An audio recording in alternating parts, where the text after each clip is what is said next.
சந்தித்தோமே கனாக்களில் சில முறையா பல முறையா அந்திவானில் உலாவினோ மது உனக்கு நினைவில்லையா?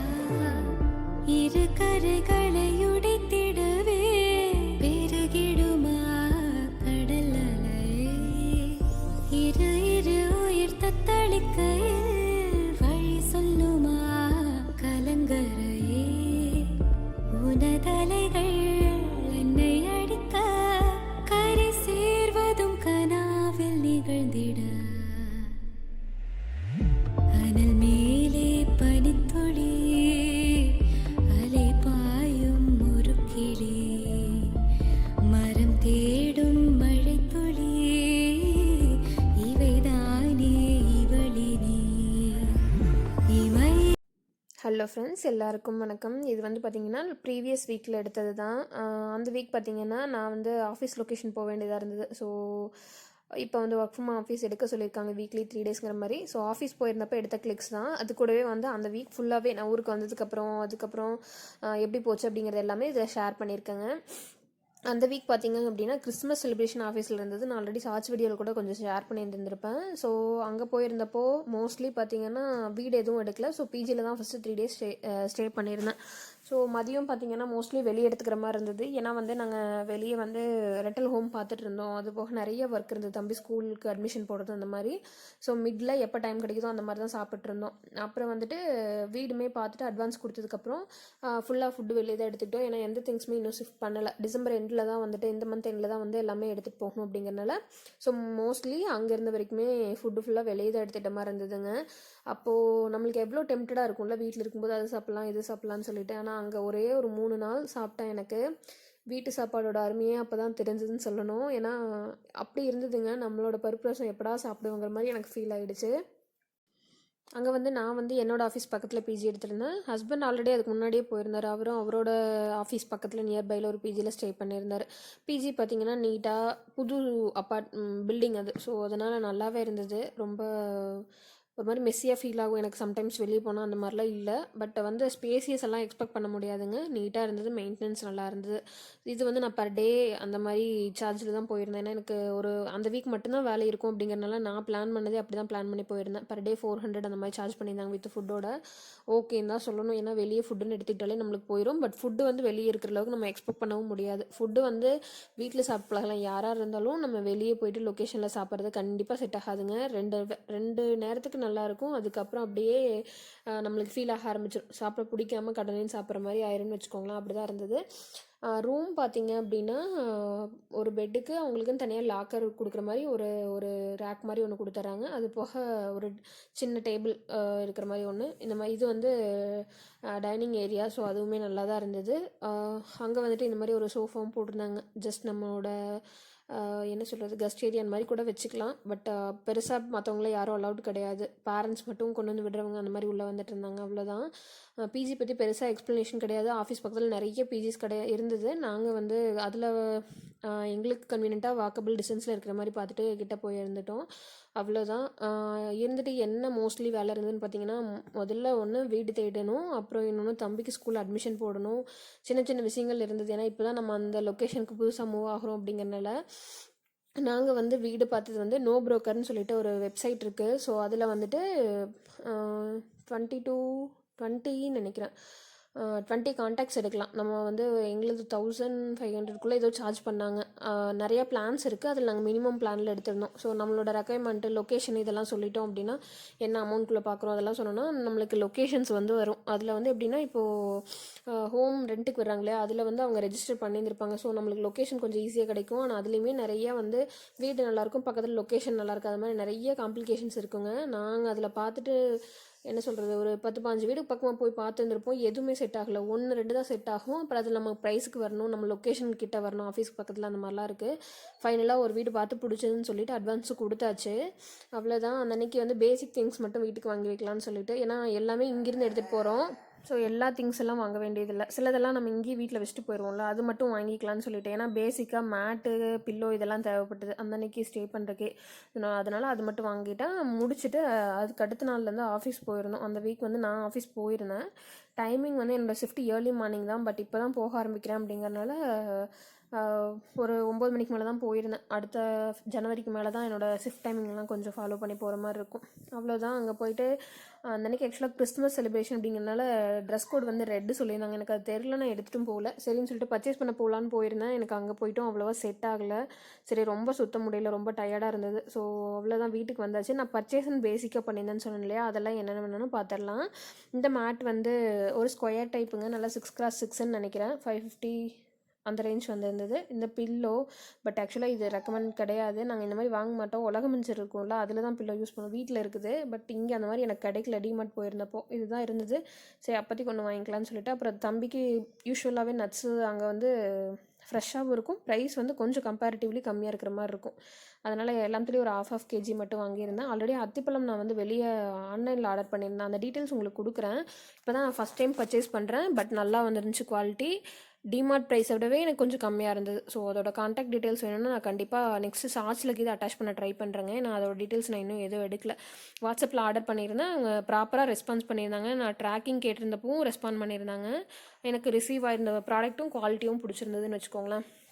அப்புறம் இது ஒரு டஸ்ட்பின். இது வந்து price range 400 I think around.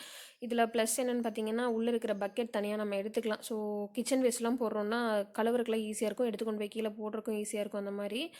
அதுக்கப்புறம் தம்பிக்கு ஆஸ் யூஷுவல் ஒரு 2 டாய்ஸ் வாங்கியிருந்தோம். இந்த டஸ்ட்பினோட குவாலிட்டி ரொம்பவே நல்லா இருந்ததுங்க. வெளியே நல்லா திக்கான மெட்டீரியலாக கொடுத்துருந்தாங்க. அது உள்ளே இருக்கிற பக்கெட் கொஞ்சம் லேஸாக தான் இருந்தது, பட் பரவாயில்ல, ஓகே தான். லுக் வைஸும் ரொம்ப நீட்டாக டீசெண்டாக இருந்த மாதிரி இருந்தது. ஸோ அதனால் அது ஒன்று வாங்கியிருந்தோம். காமனாக மற்ற ப்ரஷ்ஷு, சோப் ஹோல்டரு, அப்புறம் அந்த மாதிரி திங்ஸ் எல்லாம் மட்டும் பேசிக்காக அதெல்லாம் மட்டும் கொஞ்சம் வாங்கியிருந்தேன். ஏன்னா இதெல்லாம் எப்போ வாங்கினாலும் வாங்குறதான், பட் அப்போ எமர்ஜென்சிக்கும் தேவை அப்படிங்கிறனால அது மட்டும் வாங்கியிருந்தேன். டஸ்ட்பின் கூடவே அந்த வைப்பரு, அப்புறம் மொரம் இந்த மாதிரி இருக்கிறது மட்டும் வாங்கியிருந்தேன் பேசிக்காக. இந்த மாதிரி வாங்கும்போது பெருசாக இல்லைங்க, நல்ல குவாலிட்டியாக நம்மளுக்கு எப்படி கம்ஃபர்ட்டாக இருக்கோ அதை பார்த்து தான் வாங்குவேன்.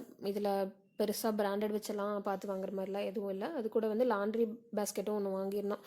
அது வந்துட்டு லாஸ்ட் டைம் ஒன்று வாங்கியிருந்தேன், அதுவும் டிமார்ட் பர்ச்சேஸ் தான். இந்த டைம் வாங்கியிருந்தோம், இந்த டைப் வாங்கியிருந்தோம். இதுவும் நல்லா தான் இருந்தது. 799, 800 ருபீஸ். அது கூட அவ்வளோதான். இதெல்லாம் மட்டும் வாங்கியிருந்தோம். அது கூடவே அவர் வந்து ரஃப்யூஸ்க்கு செப்பல் ஒன்று வேணும்னு சொல்லிட்டு, ஸோ இந்த மாதிரி சின்ன சின்ன திங்ஸ் அப்போதைக்கு நீட் என்ன இருக்கோ அதை மட்டும் வாங்கியிருந்தோம். மேட்டு அந்த மாதிரி திங்ஸ் மட்டும் வாங்கியிருந்தோம். தர பார்த்திங்கன்னா அங்கே இருக்கிற கிளைமேட்டுக்கு பயங்கர சில்லுன்னு இருக்குது. ஸோ கண்டிப்பாக வீட்டுக்குள்ளே செப்பல் போடுற மாதிரி தான் இருக்கும்னு நினைக்கிறேன். அவ்வளோதான். என்னோடய ஒரு 4 டேஸ் ஆஃபீஸ் போயிருந்தேன். ஒரு நாள் ஜாலியாக போச்சுங்க. ஃபஸ்ட்டு ஒரு 2 டேஸ் ரொம்ப போரிங்காக தான் இருந்தது. எனக்கு யாருமே பேச தெரியாது. நான் ஆஃபீஸ்க்கு புதுசாக போகிறேன். எனக்கு டீம்மேட்ஸும் அங்கே கிடையாது. எல்லாருமே வரல, இன்னும் ஜனவரிக்கு அப்புறம் தான் வருவாங்க என்னோடய டீம். ஸோ கொஞ்சம் போரிங்காக தான் இருந்தது. பட் என்னென்னா செலிப்ரேஷன் டைம், அதனால் எல்லாருமே கொஞ்சம் ஈஸியாக மிங்கிள் ஆகிறதுக்கு ஒரு சான்ஸ் இருந்த மாதிரி இருந்தது. கிறிஸ்துமஸ் செலிப்ரேஷன் போயிட்டு இருந்து முன்னத்தினாலே இந்த மாதிரிலாம் டெக்கரேட் பண்ணிகிட்டு இருந்தாங்க. அவ்வளோதான். ஃப்ரைடே நல்லா கிறிஸ்துமஸ் செலிப்ரேட் பண்ணிவிட்டு வீட்டுக்கு கிளம்பியாச்சு. என்ன சொல்கிறது, ஒரு ஹோம் சிக்கே வந்த மாதிரி ஆயிடுச்சுங்க. நான் யூஸ்வலாக அந்தளவுக்கு வீடை மிஸ் பண்ணுவேன் அப்படியெல்லாம் இல்லை. தம்பியும் விட்டுட்டு போய் ரொம்ப நாள் ஆன மாதிரி இருந்ததா. அப்புறம் அங்கே போயிட்டு ரொம்ப அலைச்சல் வேறு, வேலை, ஃபுட்டு எல்லாமே மாறவும் எனக்கே ஒரு மாதிரி அப்செட் ஆன மாதிரி ஆயிடுச்சு. எப்படா ஊருக்கு போகணும்னு ஒரு ஃபீல் வந்துடும்ல நம்மளுக்கு. எனக்கு அதுக்கு இவ்வளோ சீக்கிரம் வரும்னு நான் நினைக்கல. ஒரு 3 டேஸ் தான் வெளியே சுற்றினா அதுவே ஒரு மாதிரி ஆகிடுச்சு. வீட்டுக்கு வந்து நல்லா ரெஃப்ரெஷ் ஆகிட்டு குளிச்சுட்டு இலை போட்டு கொஞ்சம் திருப்தியாக சாப்பிட்டேங்க. அன்னைக்கு வந்து பீக்கங்க பொரியல், பாசிப்பருப்பு, ரசம் இதெல்லாம் வச்சுருந்தாங்க. லேட்டானாலும் பரவாயில்லன்னு சொல்லிட்டு ஒவ்வொன்றா வேலையை முடிச்சுட்டு பேக்கில் கொண்டு வந்த துணியெல்லாம் கொஞ்சம் இருந்தது. ஸோ மிஷினில் போட்டு விட்டுட்டு நல்லா குளிச்சுட்டு வந்துட்டு அப்புறமா பொறுமையாக வந்து டிவி போட்டுட்டு சாப்பிட்டுட்டு இருந்தேன் திருப்தியாக. ஏன்னா தம்பி வந்து காலையில் 9 மணிக்கு ஸ்கூல் கிளம்பிட்டாரு. அதனால் அதுக்கு மேலே தான் நான் வந்து சாப்பிட்டு முடிச்சுட்டு அப்புறமா தான் இது பண்ணேன். அந்த என்ன சொல்கிறது, அந்த மீல் வந்து எனக்கு எவ்வளோ ரிலாக்ஸிங்காக இருந்ததுன்னு என்னால் எக்ஸ்பிளைனே பண்ண முடியாது. அந்தளவுக்கு இருந்ததுன்னு வச்சுக்கோங்களேன். ஸோ அவ்வளோதான். துணியெல்லாம் வந்து பார்த்திங்கன்னா இங்கேயுமே கிளைமேட் வந்து மழை துளிச்சிக்கிட்டே இருக்கிற மாதிரி இருக்கிறனால எவ்வளோ சீக்கிரம் காய வைக்க முடியுமோன்னு சொல்லிட்டு அந்த கம்பியில் தான் காய போட்டிருந்தேன். இது ஆக்சுவலாக மார்கழி 1க்கு முன்னத்த நாள் சண்டே ஆக்சுவலி. வீடெல்லாம் க்ளீன் பண்ணி விட்டுட்டு மார்கழி ஒன்றுக்கு வந்து கோயில் போயிட்டு வரலான்னு சொல்லிட்டு நான் மாப் எடுத்து க்ளீன் பண்ணுறேன்னு பண்ணிகிட்டு இருந்தேன். தம்பி வந்து ஹெல்ப் பண்ணுறேன்னு சொல்லி வலுக்கட்டாமல் என்கிட்ட கஷ்டப்படுத்தி வாங்கி பண்ணிகிட்டு இருந்தார். ஸோ அப்படியே கொஞ்ச நேரம் விட்டுட்டு தான் வாங்கினேன், இல்லைனா ரொம்ப அடம் பிடிக்க ஆரம்பிச்சிருவான்னு சொல்லிட்டு மாப் போட்டு விட்டுட்டு எனக்கு கொஞ்சம் பர்ச்சேஸ் பண்ணலான்ட்டு இப்போ உடுமல்பேட்டில் பிங்க் மோஸ்ட்லி எல்லா ஷாப்லேயுமே இந்த டிசம்பரில் வந்து கிளியரன்ஸ் சேல் போயிட்டுருக்கோம். இதில் வந்து 50%, 30% அந்த மாதிரி நிறைய ஆஃபர்ஸ் போயிட்டுருக்குங்க. நானுமே போயிட்டு ட்ரை பண்ணலான்னு சொல்லிட்டு எனக்கு வந்து என்ன சொல்கிறது, ஒரு 100% சாட்டிஸ்ஃபைடான்னு கேட்டால் நோ தான் சொல்லுவேன். பட் ஓகே, பார்த்து பார்த்து பொறுமையாக எடுக்கிறவங்களுக்கு மேபி செட் ஆகிறதுக்கு வாய்ப்பு இருக்குங்க. அவ்வளோதான். இது வந்து மார்கழி 1 சண்டே ரொம்ப ஏர்லி மார்னிங்கே வந்து கோயிலுக்கு போகலான்னு சொல்லிட்டு ஒரு 4 மணிக்காட்ட வீட்டிலேருந்து கிளம்பினோம். 4, 4:15 ஆயிடுச்சுங்க. எங்கேன்னு பார்த்தீங்கன்னா திருமூர்த்தி மலையில் தான் சாமி கும்பிட போயிட்டு வரலான்னு சொல்லிட்டு. இங்கே வந்து எப்படின்னா மார்கழி 30மே பூஜை நடக்கும். அந்த 3:30க்கு மேலேயே பூஜை ஆரம்பிச்சிருவாங்கன்னு சொல்லியிருந்தாங்க. அங்கே வந்துட்டு சாமி கும்பிட்டு பக்கத்துலேயே வர்ற வழியில் பெருமாள் கோயில் ஒன்று இருந்தது. ஸோ அங்கேயும் சாமி கும்பிட்டு வந்துடலான்னு கும்பிட்டு வந்திருந்தோம். இது ஒரு 6:30 மணியாட்டம் ஆயிடுச்சுன்னு நினைக்கிறேன் இங்கே வரும்போது. அவ்வளோதாங்க. அந்த டே வந்து ரொம்ப ரெஃப்ரெஷிங்காக ஸ்டார்ட் ஆச்சு. ஏன்னா அவ்வளோ காலையில் நேரமே எழுந்தோம். தம்பியுமே அவ்வளோ நேரமே எழுப்ப வேண்டியதாக இருந்தது. ஏன்னா நான் இது வரைக்கும் அந்த இதுக்கு போனதில்லை. சரி போயிட்டு வந்துடலான்னு சொல்லிட்டு போயிருந்தோம். அங்கேயே பார்த்தீங்கன்னா மாமா, அத்தை, எங்கள் ஊரில் கொஞ்சம் ரிலேட்டிவ்ஸும் நிறைய பேர் வந்துருந்தாங்க. அவங்களாம் ரெகுலராக போகிறவங்க சொல்ல போனால் நாங்கள் தான் இப்போ புதுசு. சரின்னு சொல்லிட்டு அவங்களையும் மீட் பண்ணிவிட்டு இங்கே பெருமாள் கோயில் வரும்போது எல்லாருமே ஒன்றா தான் சாமி கும்பிட்டு அப்புறமா கிளம்பியிருந்தோம். அவ்வளோதாங்க. நின்று கொஞ்சம் நேரம் ரிலாக்ஸாக பேசிட்டு ஃபோட்டோலாம் எடுத்துகிட்டு அப்புறமா வந்திருந்தோம். அது ஒரு நல்ல ரெஃப்ரெஷிங்காக இருந்தது. ஏன்னா எனக்கு அங்கே பெங்களூரில் சுற்றிட்டு வந்து மறுபடியும் இங்கே இந்த மாதிரி ஒரு கோயிலுக்கு வந்துட்டு வந்தது வந்து ரொம்ப பொறுமையாக ஹாப்பியான மூமெண்ட்டாக இருந்ததுன்னு வச்சுக்கோங்களேன். அவ்வளோதான்.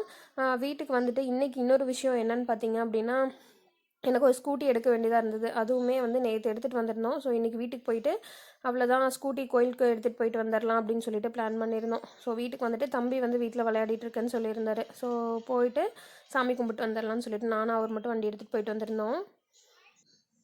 ஸோ ஆஃபீஸ் போயிட்டு வரக்காக எனக்கு தேவைப்படும் அப்படிங்கிறனால, அப்புறம் தம்பியும் இருக்கான் அப்படிங்கிறனால ஸோ மேபி பிக்கப்புக்கு இடையில ஸ்கூலில் ஏதாவது அந்த மாதிரி தேவைப்படும், எப்படி இருந்தாலும் ஒரு வண்டின்னு சொல்லிட்டு பிளான் பண்ணி தான் எடுத்திருந்தோம். அவ்வளோதான் முடிச்சுட்டு இன்றைக்கி பார்த்தீங்கன்னா ஊருக்கு போகிறதா பிளானுங்க.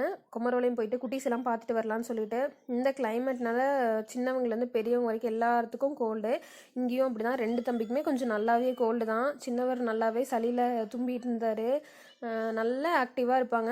எனக்கு போனதும் ரொம்ப ஆசையாக இருந்தது. அந்த டைம் தூங்கின மாதிரி இருந்தாங்க. சரி எழுப்பலாமான்னு நினச்சேன். கொஞ்ச நேரத்துலேயே எழுந்துட்டாங்க. ஆனால் கொஞ்ச நேரம் வச்சதுக்கப்புறம் எப்படா தூங்குங்கிற மாதிரி ஆயிடுச்சு. அது குழந்தைங்கள பார்க்கும்போது ஆசையாக இருக்கும். ஆனால் அவங்கள வச்சுருக்கிறது கொஞ்சம் மெயின்டைன் பண்ணுறதுலாம் சிரமம் தான் உண்மையாகவே. அது அப்படி தான் இருந்ததுன்னு வச்சுக்கோங்களேன். ரொம்ப ஜாலியாக இருந்தது. அதே சமயம் அவங்ககிட்டயே பக்கத்துலேயே உட்காந்துருக்கணும் இல்லையா, அது ஒரு பெரிய வேலை தான் நம்மளுக்கு. இப்போ வந்து முதல்ல விட நல்லாவே கை கால் உதறது, ஊந்தி ஊந்தி கொஞ்சம் முன்னாடி வர ட்ரை பண்ணுறது, இதெல்லாமே பண்ணுறாங்க. ஒவ்வொரு மந்த்ஸ் ஆக ஆக அந்த மைல்ஸ்டோன் எல்லாமே வந்துட்டுருக்கும் இல்லையா. இந்த குட்டீஸுமே அப்படி தான் பண்ணிகிட்ருக்காங்க. தலையை தூக்கி தூக்கி நல்லா வேடிக்கை பார்க்குறது இந்த மாதிரி பண்ணிகிட்டு இருந்தாங்கன்னு வச்சுக்கோங்களேன். சரின்னு சொல்லிட்டு மதியம் லஞ்ச் முடிச்சுட்டு கிளம்பிக்கலான்னு பிளான் பண்ணியிருந்தோம். கூடவே கொஞ்சமாக போண்டா மட்டும் போட்டுக்கலான்னு சொல்லிட்டு ஏதாவது காரமாக சாப்பிட்லான்னு சொல்லி போட்டிருந்தாங்க. அம்மா வந்து பருப்பு ரசம் நான் போகும்போதே பொரியலுக்கெல்லாம் அரிஞ்சு வச்சிட்டாங்க. இன்றைக்கும் சமையல் ஆஸ் யூஷுவல் அம்மா தான்.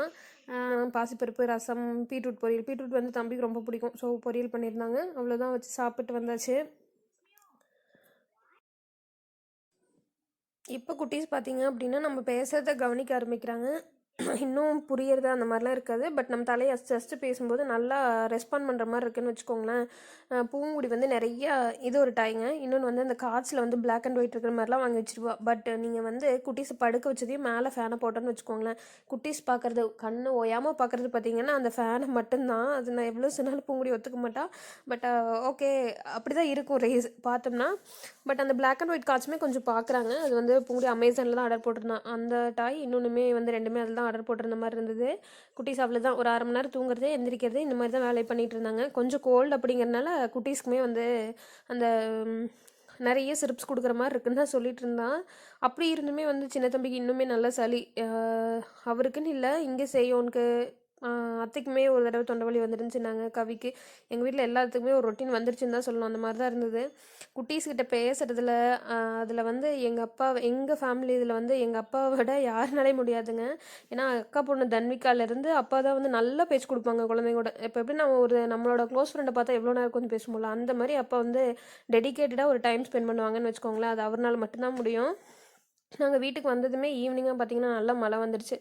சரி அங்கேயே போண்டா சாப்பிட்டதுனால சூடாக எதாவது சாப்பிடணும் போல் இருந்ததுன்னு நான் நூடுல்ஸ் செஞ்சு சாப்பிட்டுட்டோம், நானும் அவர் மட்டும். தம்பிக்கு பிடிக்காத நூடுல்ஸ் சரின்னு சொல்லிட்டு நைட்டுக்கு எல்லாத்துக்குமே பூரி செஞ்சுக்கலான்னு சொல்லி செஞ்சுருந்தோம். தம்பிக்கு அப்படியே ஊட்டி விட்டுருந்தேன். தம்பி பூரினா ஓரளவுக்கு சாப்பிட்டுக்குவார், அந்த அன்றைக்கி அதுக்குமே எடக்கு தான். பட் பூரி சாப்பிட்டு விட்டுட்டு அந்த டே அவ்வளோதாங்க, அப்படியே ஹாப்பியாக முடிஞ்சிச்சு. அந்த அன்றைக்கி கொஞ்சம் பிஸியாக பட் ஸ்மூத்தாக போயிருந்ததுன்னு வச்சுக்கோங்களேன். நான் பூரி மாவு பிசைஞ்சனாலே அடுத்த நாளுக்கு கொஞ்சம் வச்சுப்பேன், ஏன்னா தம்பி காலையிலையும் சப்பாத்தி அந்த மாதிரி ஏதாவது கேட்பான், கொஞ்சம் சேர்த்து தான் பிசைஞ்சிருந்தேன். ஸோ அடுத்த நாளுக்கு வந்துட்டு இதில் வந்து கொஞ்சமாக அந்த குழம்புக்கு மட்டும் இருந்த பூரிக்கு மட்டும் கொஞ்சம் ஒரு 4-5 பூரி சுட்டுட்டு மிச்சது வந்து சப்பாத்தியாக தேய்ச்சி ஒரு எக்கு போட்டு ஒரு கொத்து சப்பாத்தி மாதிரி ரெடி பண்ணியிருந்தேன். செம்ம சூப்பராக இருந்ததுங்க. ஆல்ரெடி நான் ரெசிபி கூட ஷேர் பண்ணியிருப்பேன். எந்த சாஸுமே ஆட் பண்ணாமல் ரொம்ப சிம்பிளாக ரெடி பண்ணிடலாம், டேஸ்ட்டும் சூப்பராக இருக்கும். அவ்வளோதாங்க. இதுக்கப்புறம் வந்து ஜஸ்ட் கிளிக்ஸ் மட்டும் ஆட் பண்ணியிருப்பேன், நாங்கள் கோயிலில் எடுத்த ஃபோட்டோஸ் அந்த மாதிரி மட்டும். இந்த வீடியோவும் இதோட முடியுது. இந்த வீடியோ உங்களுக்கு பிடிச்சிருக்குன்னு நினைக்கிறேன். வீடியோ பிடிச்சிருந்துச்சி அப்படின்னா மறக்காமல் நம்மளோட சேனலுக்கு சப்ஸ்கிரைப் பண்ணிக்கோங்க. தேங்க்ஸ் ஃபார் வாட்சிங் ஃப்ரெண்ட்ஸ். உனதலைகள்